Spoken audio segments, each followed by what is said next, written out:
Don't waste college. I made a video about the basics that you need in order to become successful in your career. Now, this are the ancillary, the additional things that you can do to stand out that most people don't do. Many people get the fundamentals, but many people don't go the extra mile, which can really make the difference. First thing that you need to do is create a LinkedIn. Fully fill out your profile. And yes, that means getting a professional photo of you in a suit with a neutral background. Buy a suit if you don't have one. You can get them from places like Primark for about $100 total. They have $26 blazers, $9 ties, $11 shirts. They have maybe around $20 pants. Next, you want to actually make sure the profile is usable. So connect to only people that you know or people that you plan to speak with.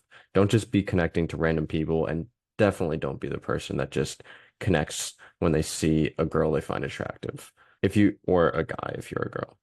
If you plan on speaking with someone, then add the note to the connection and do it there. When you send a connection to someone, you can add a note. And most times when people connect to me, like students, for example, they don't add a note and they're just connecting, but I don't know them. So why would I accept that? If they say, hey, I'm interested in speaking about XYZ, then I'd love to connect, then yeah, I'll accept and respond. But if they don't do that, I'm like, why? I'm not just going to connect with someone just to connect. If they're not even going to make the effort to put in a note to say why they want to connect, then I'm just not going to respond to that. And yeah, this is the case for a lot of people. You can also ensure this shows up as an option. Sometimes if you're on mobile or you just see the blue button connect and it just sends it, but you can ensure the option to add a note shows up by clicking on the profile and then clicking the three dots on their profile, and then you can add them as a connection. This is also the case if the option to follow them on LinkedIn shows up. You again have to click on their profile, click on the three dots on their profile, and then hit connect. Because following them is it doesn't have them basically connect to you back. And some people set the preference, this is their preference when their account is shown to other people. So yeah, make sure you connect to everyone that you can find on there. That next thing, that's a fairly basic one. A lot of people do that.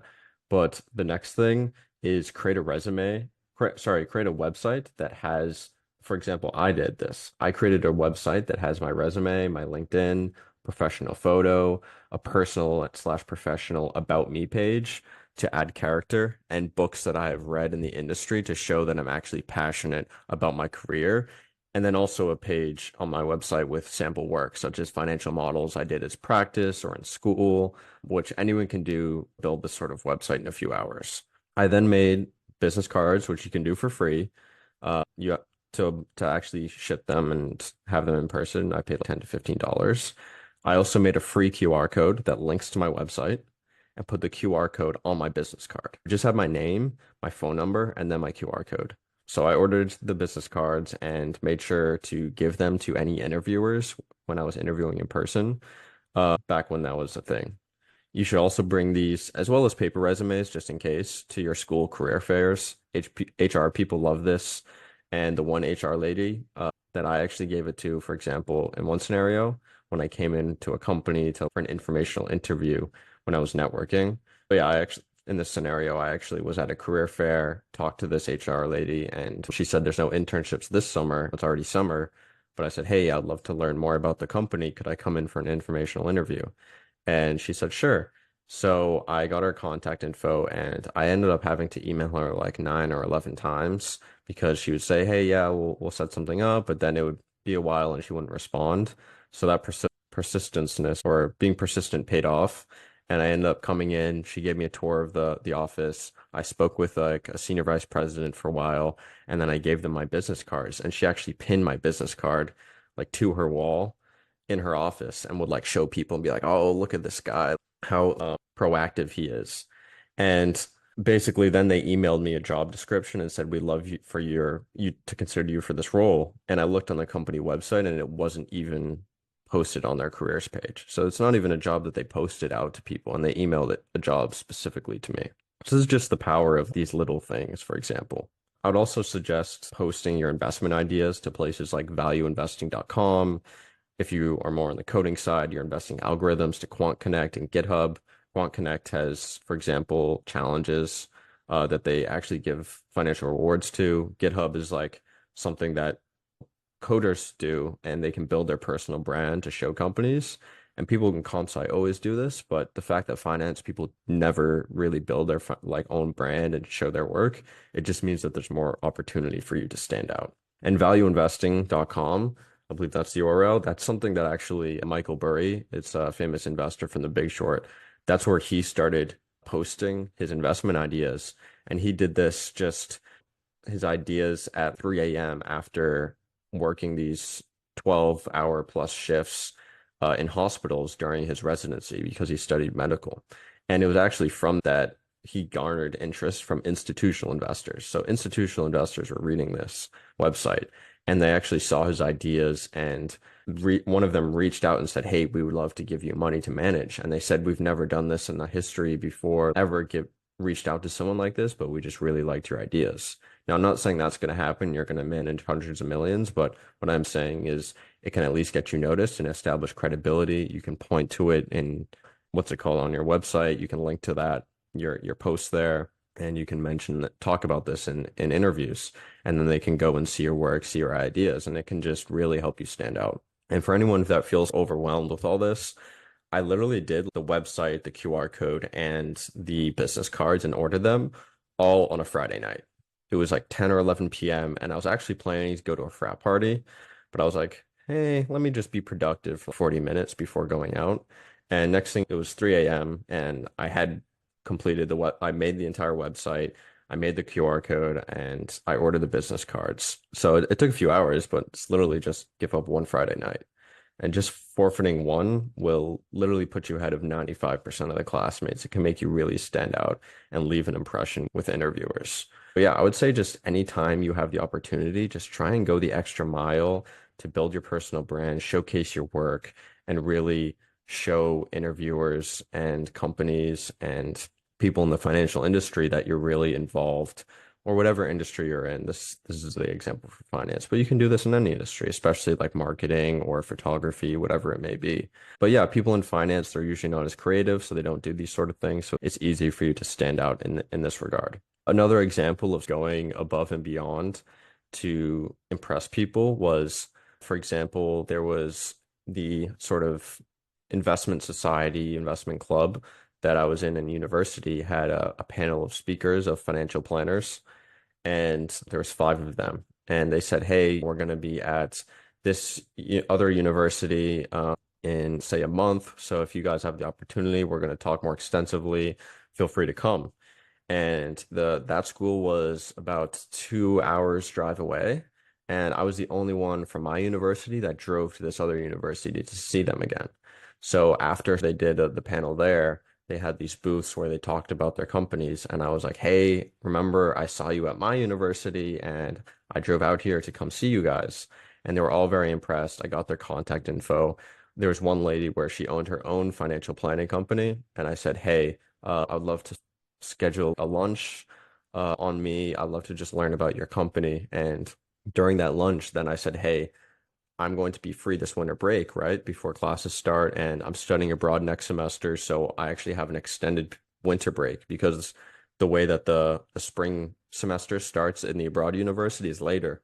So I said, "I'd love to just work unpaid for you as an intern at your own company," because she owned it. So she said, "Hey, yeah, that would be great. You can do some work for me."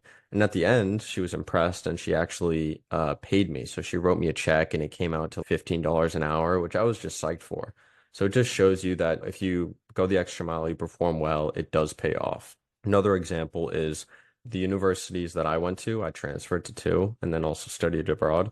They didn't have many large banks and important financial institutions recruiting. They weren't what we call target schools. One of them was maybe semi-target because they had one financial institution that came. So what I had to do is I drove to the good universities that were nearby. And I knew upperclassmen who did this that drove to for example, there's one guy, he went to a lot of big schools in different states too. He would go to MIT and Harvard, and I believe he went to one in at like Yale maybe as well. I forget which one, but yeah. So what I did was I went to other universities too. I went to UC Berkeley. I went to Stanford. For example, Goldman Sachs in the Bay Area, they only recruit at Stanford, I believe. And I went to those events and networked with the people, and I literally got an internship at one of the large banks, the largest bank, a foreign bank. It was the largest in their country, maybe the largest in Europe.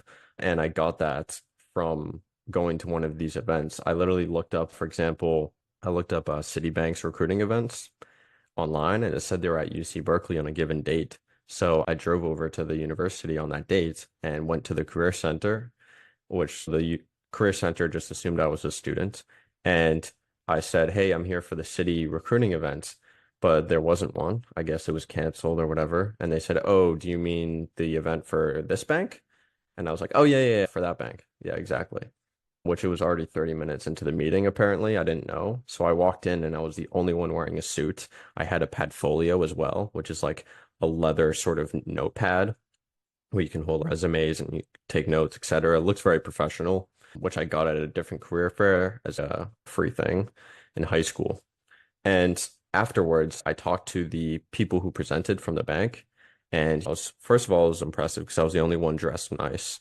And then secondly, I actually made the effort to network with them after. Some students did, but some didn't. And then third, I mentioned my story about going out of my way to drive over there to see them and everything. So one of the people there even said, hey, get this man an internship right now. And I asked him, hey, I'd love to learn more about what you guys do. Can I set up a phone call? So I got their contact info, got on a phone call, said, hey, asked him questions about the role, about the company, about what he does. And then essentially when I applied for the internship, I emailed him and said, hey, thanks for all the help. I just sent in my application to the company. And then I was streamlined for an interview. Ended up doing maybe one other interview and then also a super day, which was in person. And this bank, for example, flew out someone from LA for the super day as well. And one thing that I did that I think helped stand out was there was a group activity where there was a bunch of us sitting in a conference room, and there was a bunch of the bank people sitting in a conference room. They asked me and the other candidates to do a group exercise, a group project for 5 minutes and then present. And when I was presenting, I made sure to address, I was actually the last one to speak, and I made sure to address everyone by name. They said, what do you think you did? What do you think could improve? And I said, oh, I think that, excuse me, what was your name again? And then they said, Rebecca. I said, oh, what I thought Rebecca did very well was XYZ. And what was your name again? It was, or what was your name? And then say Jared. I thought Jared contributed pretty, like, very well by saying this and contributing XYZ as well. And I think that it helped me stand out as being a very personable person that was trying to, I wasn't seeing it as a competitive nature. I was seeing it as trying to be collaborative and connect with my colleagues, which if you're ever in an interview and they're pitting you with other candidates, never try and be like competitive against them. Always be collaborative with them. This is a test that other banks, like I've read about in finance books about people doing this, like at Morgan Stanley, where they put two candidates in an interview and they try and see how they interact. And the ones that try and put the other one down or compete with them, then they'll let those people go. And the people who try and like collaborate and be nice to the other candidate, those are the people that they are in favor of. And that bank actually, after I did the internship, I didn't accept the offer because they were offering 32.50 an hour in New York City, and we're limiting the amount of hours I could work to maybe 40 to 50 for on average. So I was like, that's just not worth it. But the person who ran the internship program, the HR lady, she ended up coming to my university the following fall to recruit. So I helped to make my university become semi-target. And I believe there was another student I know at my university who did the same, where she actually worked at a place for a summer, did an internship and or maybe full time. And then that firm started saying, hey, we really like you. You seem super smart. We'd love to start recruiting at your school. So you can make it, literally, that's all it takes. Literally, that's all it takes is one person that's smart from a university to make that university become semi-target. I don't think that they probably came back after that because they probably went to the career fair and then saw the talent was really bad, to be frank. But that's the world that we live in. People were showing up to their career fairs just in shorts and a t-shirt, no resume. So it's just embarrassing. But that just goes to show you if you just go the extra mile, put in these extra little things, it can really impress these interviewers, these people at different companies, and help you get that position. Anyway, yeah. So if this was helpful, these stories, please like and subscribe, comment if what you'd like to see more. I have plenty of these types of stories about me finding jobs. I did 10 plus jobs in accounting and finance throughout college. Yeah, let me know. And it helps, all of that helps the algorithm too, which helps me achieve financial freedom. So help out if you can.